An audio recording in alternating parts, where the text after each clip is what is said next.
자카르타 연합의 아름다운 아침입니다. 다 함께 사도신경으로 신앙 고백하겠습니다. 전능하사 천지를 만드신 하나님 아버지를 내가 믿사오며 그 외아들 우리 주 예수 그리스도를 믿사오니 이는 성령으로 잉태하사 동정녀 마리아에게 나시고 본디오 빌라도에게 고난을 받으사 십자가에 못 박혀 죽으시고 장사한 지 사흘 만에 죽은 자 가운데서 다시 살아나시며 하늘에 오르사 전능하신 하나님 우편에 앉아 계시다가 저리로서 산자와 죽은 자를 심판하러 오시리라. 성령을 믿사오며 거룩한 공회와 성도가 서로 교통하는 것과 죄를 사하여 주시는 것과 몸이 다시 사는 것과 영원히 사는 것을 믿사옵나이다. 아멘.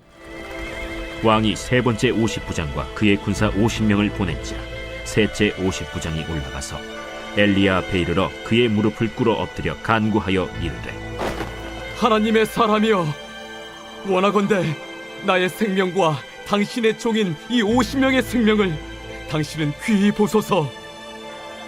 불이 하늘에서 내려와 전번의 50부장 둘과 그의 군사 50명을 살랐거니와 나의 생명을 당신은 귀히 보소서. 여호와의 사자가 엘리야에게 이르되, 너는 그를 두려워하지 말고 함께 내려가라. 엘리야가 곧 일어나 그와 함께 내려와 왕에게 이르러 말하되, 여호와의 말씀이 내가 사자를 보내 에그론의 신 바알세붑에게 물으리 하니 이스라엘에 그의 말을 물을 만한 하나님이 안 계심이냐? 그러므로 내가 그 올라간 침상에서 내려오지 못할지라 내가 반드시 죽으리라 하셨다. 왕이 엘리야가 전한 여호와의 말씀대로 죽고 그가 아들이 없으므로 여호람이 그를 대신하여 왕이 되니 유다 왕 여호사밧의 아들 여호람의 둘째 해였더라. 아하시아가 행한 그 남은 사적은 모두 이스라엘 왕 역대 지략에 기록되지 아니하였느냐. 샬롬, 자카르타 연합의 아름다운 아침입니다.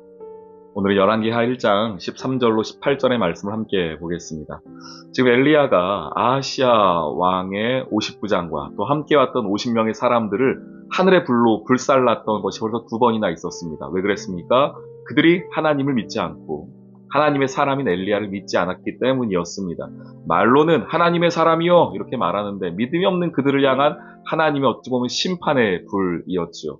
두 번 지금 그렇게 했습니다. 그리고 나서 오늘 이제 세 번째 50부장과 그의 50명이 보내졌습니다.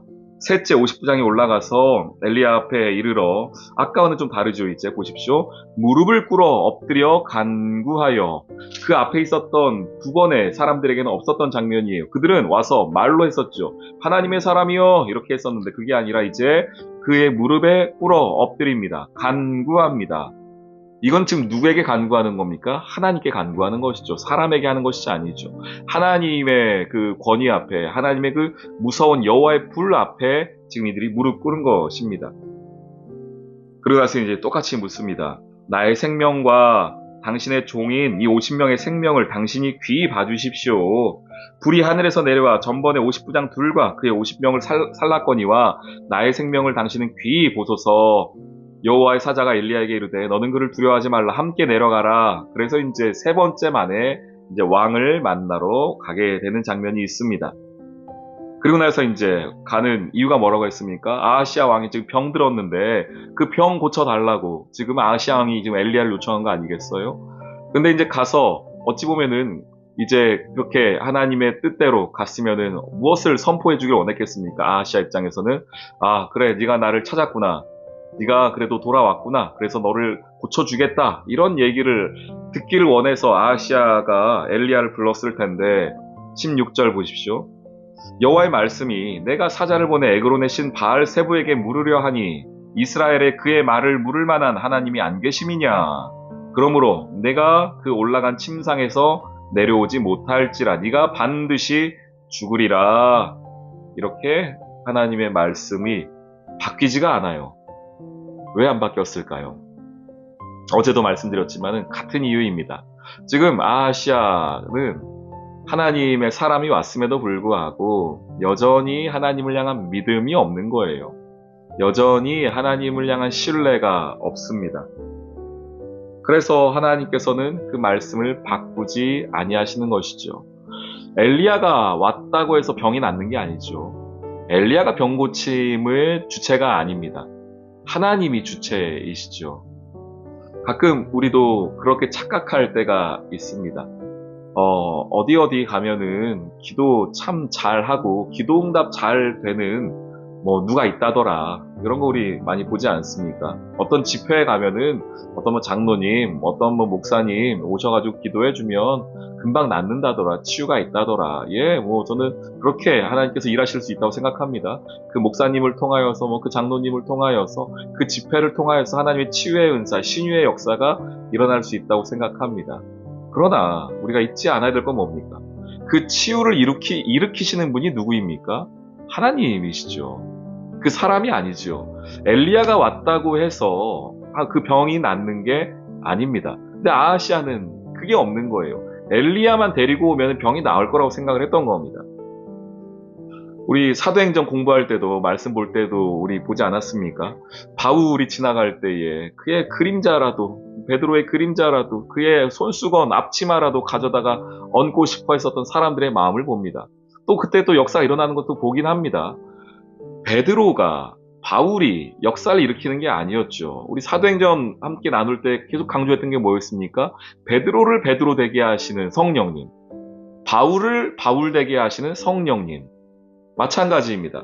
오늘 아하시아가 정말 자신의 병 낫기를 간구하고 원했다라고 한다면 그 마음을 돌이켰어야죠. 하나님을 향하여서. 그 믿음 없음을 한탄하며 하나님께 간구했어야 됩니다. 사람을 찾을 게 아니에요. 그게 아무리 엘리야라고 하더라도 말입니다. 하나님을 찾아야 되죠. 하나님이 모든 문제에 답 되어주십니다. 하나님 우리 삶에 답 되어주세요. 예수님이 우리의 삶의 답입니다. 사람이 아닙니다. 그렇게 해서 17절 왕이 엘리야가 전한 여호와의 말씀대로 죽게 됩니다. 그가 아들이 없으므로 여호람이 그를 대신하여 왕이 되니 유다 왕 여호사밧의 아들 여호람의 둘째 해였더라. 아하시아가 행한 그 남은 사적은 모두 이스라엘 왕 역대지락에 기록되지 아니하였느냐라고 하는 이 마지막 장면이 등장하게 됩니다. 그게 아무리 신앙이 좋은 누구라고 해도, 목사라고 해도, 혹은 어떤 중직자, 교회 오래 다닌 누구라고 해도 우리가 의지할 것은 사람이 아닙니다. 우리가 의지할 것은 오직 하나님 한 분뿐입니다. 오늘 아하시아가 그 실수를 했습니다. 여러분, 사람 의지하지 않고 하나님께 집중하고 하나님만 바라볼 수 있는 오늘 이 하루 되시길 주님의 이름으로 축원합니다. 아멘. 오늘의 기도. 주님, 사람이 아니라 하나님께 더욱 집중하는 하루 되길 원합니다. 아무리 능력이 있고 믿음이 있어 보여도 사람은 어디까지나 사람임을 깨닫게 해주세요. 보이지 않는 하나님이시지만 지금도 신실하게 역사하시는 주님을 믿고 찬양합니다. 저의 삶에 함께 해주세요. 예수님의 이름으로 기도합니다. 아멘.